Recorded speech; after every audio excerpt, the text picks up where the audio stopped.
ഇതൊരു plain black ടോപ്പാണ്. കുറച്ച് ട്രെൻഡിങ് ആയ രീതിയിൽ നമുക്കിത് പെയിൻറ്റ് ചെയ്തെടുക്കാം. നമ്മുടെ എല്ലാവരുടെയും കയ്യിലും പ്ലെയിൻ ടോപ്പൊക്കെ ഉണ്ടാവില്ലേ, അത് കുറച്ച് ട്രെൻഡിങ് ആക്കി എടുക്കാൻ ഇങ്ങനെ എന്തെങ്കിലുമൊക്കെ പെയിൻറ്റ് ചെയ്ത് കൊടുത്താൽ മതി. ഞാനിവിടെ ഒരു ഫ്ലവറാണ് സെലക്ട് ചെയ്ത് വെച്ചിരിക്കുന്നത്. ഇതാണ് ആ ഫ്ലവർ. അത്യാവശ്യം കുറച്ച് വലിയ ഫ്ലവറാണ്. ഇത് ഏകദേശം ടോപ്പിൻ്റെ താഴെയായിട്ട് സൈഡ് ഭാഗത്തായിട്ടാണ് ട്രേസ് ചെയ്യാൻ പോകുന്നത്. അപ്പോൾ നമുക്ക് ട്രേസിങ് പേപ്പർ വെച്ചിട്ട് ഈ ഫ്ലവർ അവിടെ ട്രേസ് ചെയ്തെടുക്കാം. യെല്ലോ ട്രേസിങ് പേപ്പറാണ് കേട്ടോ ഞാനിവിടെ യൂസ് ചെയ്തിട്ടുള്ളത്. പിന്നെ മഷി തീർന്നൊരു പേന വെച്ചിട്ടാണ് ട്രേസ് ചെയ്യുന്നത്. അങ്ങനെയാണെങ്കിൽ നമ്മുടെ പിക്ചർ ചീത്തയാവത്തില്ല, അതുകൊണ്ടാണ്. ട്രേസ് ചെയ്യാൻ എല്ലാവർക്കും അറിയാമായിരിക്കുമല്ലേ. പിക്ചർ നമ്മൾ വെച്ച സ്ഥലത്ത് നിന്ന് ഒട്ടും മൂവ് ചെയ്യാതെ എല്ലാവരും നല്ല കറക്റ്റായിട്ട് തന്നെ ട്രേസ് ചെയ്തെടുക്കുക. ട്രേസ് ചെയ്ത് കഴിഞ്ഞതിന് ശേഷം ചെറുതായിട്ടൊന്ന് പൊക്കി നോക്കിയിട്ട് എല്ലാ ഭാഗവും കറക്റ്റായിട്ട് പതിഞ്ഞില്ലേന്ന് നോക്കിയതിന് ശേഷം മാത്രം പിക്ചർ അതിൻ്റെ മേലെ എടുത്താൽ മതി. അതിനുശേഷം റിങ് എടുത്തിട്ട് പിക്ചറിൽ ഇട്ട് കൊടുക്കാം പെയിൻറ്റ് ചെയ്യാൻ വേണ്ടിയിട്ട്. ഞാൻ അത്യാവശ്യം വലിയ റിങ്ങാണ് ഇവിടെ യൂസ് ചെയ്തിരിക്കുന്നത്. അതുകൊണ്ട് ഒറ്റ റൗണ്ടിൽ തന്നെ പിക്ചർ കംപ്ലീറ്റ് ആവുന്നതാണ്. റിങ് ഇടുമ്പോൾ നല്ല വലിഞ്ഞ് ടൈറ്റ് ചെയ്ത് നിൽക്കാൻ വേണ്ടി പ്രത്യേകം ശ്രദ്ധിക്കുക. പിക്ചർ നല്ല ടൈറ്റ് ചെയ്ത് വരണം. പിക്ചർ റിങ്ങിൻ്റെ ഉള്ളിൽ നല്ല ടൈറ്റ് ചെയ്ത് സെറ്റാക്കി വെച്ചിട്ടുണ്ട്. ഇനി നമ്മൾ ശ്രദ്ധിക്കേണ്ട കാര്യം, അടിയിലുള്ള ക്ലോത്ത് ഒഴിവാക്കിയിട്ട് വേണം ഇപ്പോൾ റിങ് ഇടാൻ, അല്ലെങ്കിൽ പെയിൻറ്റ് സ്പ്രെഡ് ആവുന്നതാണ്. അപ്പോൾ പിക്ചർ സെറ്റായിട്ടുണ്ട്. ഇനി നമുക്ക് പെയിൻറ്റ് ചെയ്യാൻ തുടങ്ങാം. ഇതാണ് ഞാൻ യൂസ് ചെയ്യുന്ന പെയിൻറ്റ്, ഫാബ്രിക്കാണ്. ഇതിൽ യൂസ് ചെയ്യുന്ന കളേഴ്സ് ഈ 3 കളേഴ്സ്, ഗ്രീനും ബ്രൗണും വൈറ്റും ആണ്. ബ്ലാക്ക് ഡ്രസ്സ് ആയതുകൊണ്ട് തന്നെ നമ്മൾ വൈറ്റ് കളർ കുറച്ചുകൂടി ഷോ ചെയ്ത് നിൽക്കുന്ന രീതിയിലാണ് പെയിൻറ്റ് ചെയ്യാൻ പോകുന്നത്. ഫസ്റ്റ് പെറ്റൽ ചെയ്യുമ്പോൾ തന്നെ നമ്മൾ വൈറ്റ് കളർ എടുത്തിട്ട് പെറ്റലിൻ്റെ മേലത്തെ ഭാഗത്ത് നിന്ന് അടിയിലേക്ക് കൂടുതൽ ഭാഗം വൈറ്റ് എന്നുള്ള രീതിക്ക് പെയിൻറ്റ് ചെയ്ത് കൊണ്ടുവരികയാണ്. കൂടുതലായിട്ടും പെറ്റലിൽ വൈറ്റ് കളറാണ് ഷോ ചെയ്ത് നിൽക്കുന്നത്. അപ്പോൾ ഒരു 3/4 ഭാഗത്തോളം പെറ്റലിൻ്റെ ഉള്ളിൽ വൈറ്റ് കളർ തന്നെ വേണം. എന്നിട്ടാണ് അടിയിൽ നിന്ന് വേറെ കളർ ബ്രൗൺ എടുത്ത് കൊടുത്തിട്ട് അത് ഏകദേശം പെറ്റലിൻ്റെ താഴ്ന്ന് തന്നെ മിക്സ് ചെയ്ത് കൊണ്ടുവരികയാണ്. എന്നുവെച്ചാൽ കൂടുതൽ ഭാഗം പെറ്റലിൽ വൈറ്റ് കളറാണ് ഷോ ചെയ്ത് നിൽക്കുക. നമ്മളിവിടെ കൊടുക്കുന്ന ബ്രൗൺ ആണെങ്കിലും അതൊരു യെല്ലോ ഷെയ്ഡിലാണ് ഡ്രസ്സിൽ കാണിക്കുക. കൂടുതലും വൈറ്റ് ആയതുകൊണ്ടാണ് അങ്ങനെ. നെക്സ്റ്റ് പെറ്റലും സെയിം രീതിക്ക് തന്നെ പെയിൻറ്റ് ചെയ്തെടുക്കാം. കൂടുതൽ ഭാഗം മേലത്തെ വശത്ത് നിന്ന് വൈറ്റ് ചെയ്ത് കൊണ്ടുവന്നിട്ട് അടിയത്തെ സൈഡിൽ നിന്ന് ചെറിയ രീതിക്ക് ബ്രൗൺ ഷെയ്ഡ് കൊടുക്കാം. ചെറിയ രീതിക്കുള്ള മിക്സിങ് ആട്ടോ ചെയ്യുന്നുള്ളൂ ഇതിൽ. പിന്നെ നമ്മൾ ശ്രദ്ധിക്കേണ്ട കാര്യം, എപ്പോഴും ഓരോ പെറ്റലിൻ്റെയും ഷേപ്പ് എപ്പോഴും കീപ്പ് ചെയ്യാൻ നോക്കുക. ബ്രഷ് എടുക്കുമ്പോൾ എപ്പോഴും ആ പെറ്റൽ എങ്ങനെയാണോ വന്നിട്ടുള്ളത് അതേ രീതിക്ക് തന്നെ ബ്രഷ് മൂവ് ചെയ്യിപ്പിച്ചിട്ടുണ്ടെങ്കിൽ പിക്ചർ പരമാവധി ഓക്കെ ആയിട്ട് നിൽക്കുക. എപ്പോഴും ബ്രഷ് മൂവ്മെൻറ്റ് മാത്രമാണ് നമ്മളിവിടെ ശ്രദ്ധിക്കേണ്ടത്. 2 സൈഡിൽ നിന്നും പെയിൻറ്റ് ചെയ്ത് വരാൻ എളുപ്പമാണ്. ബട്ട് ആ ബ്രഷ് എടുക്കുന്ന മൂവ്മെൻറ്റ് കറക്റ്റ് ആയാലാണ് ആ പെറ്റൽ ഓരോന്നും പെർഫെക്റ്റായി നിൽക്കത്തുള്ളൂ. കുറച്ച് ഫ്രണ്ടിലോട്ട് മറിഞ്ഞ് നിൽക്കുന്ന പെറ്റലാണ്. ഇതങ്ങനെ തോന്നിക്കാൻ കാരണം ബ്രഷിൻ്റെ മൂവ്മെൻറ്റാണ്. എങ്ങനെയാണോ പെറ്റൽ വന്നിരിക്കുന്നത് അതേ രീതിയിലാണ് ബ്രഷ് മൂവ് ചെയ്തിരിക്കുന്നത്. മിക്സ് ചെയ്യുമ്പോഴും അത് ശ്രദ്ധിച്ചാൽ മതി.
അപ്പോൾ നമ്മുടെ ഫ്ലവർ ഇവിടെ കംപ്ലീറ്റ് ആയിട്ടുണ്ട്.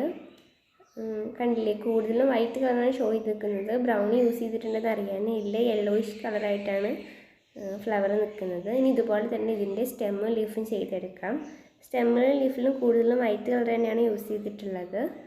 പിന്നെ ലീഫ് ആയതുകൊണ്ട് കുറച്ചുകൂടി ഗ്രീൻ, ഒരു വൈറ്റ് ഗ്രീൻ കോമ്പിനേഷനാണ് വന്നിട്ടുള്ളതെങ്കിലും പിക്ചർ മൊത്തം ഒരു യെല്ലോ ഷെയ്ഡുള്ളത് അതുകൊണ്ട് സ്റ്റെമ്മിലും ലീഫിലൊക്കെ ഒരു ബ്രൗൺ കൊടുത്തിട്ട് ഏകദേശം ഷെയ്ഡ് ചെയ്ത് കൊണ്ടുവന്നിട്ടുണ്ട്.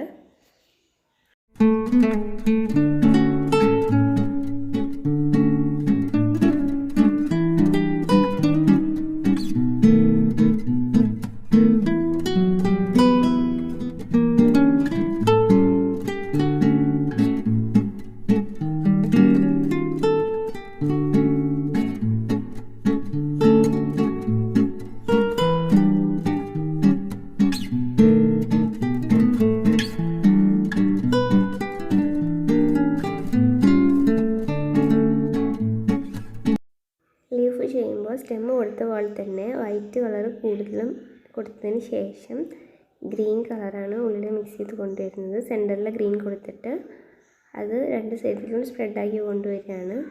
എന്നിട്ട് അതിന് ശേഷം അതിൽ കുറച്ച് ബ്രൗൺ കളറ് ഷെയ്ഡ് ചെയ്ത് കൊടുക്കുന്നുണ്ട്. അങ്ങനെയാണ് ലീഫ് ചെയ്യുന്നത്.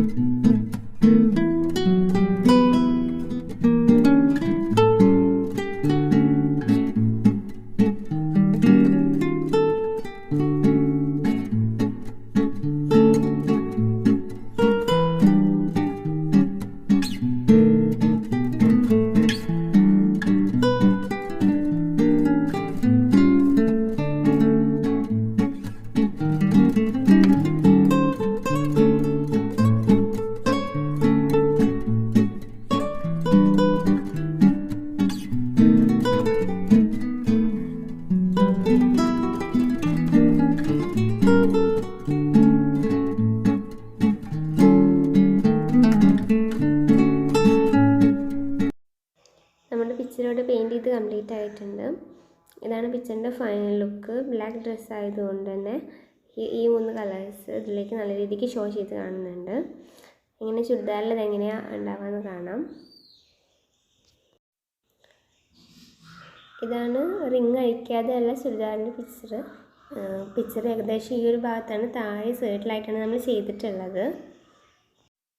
ഇതാണ് കേട്ടോ ചുരിദാറിൻ്റെ ഫൈനൽ ലുക്ക്.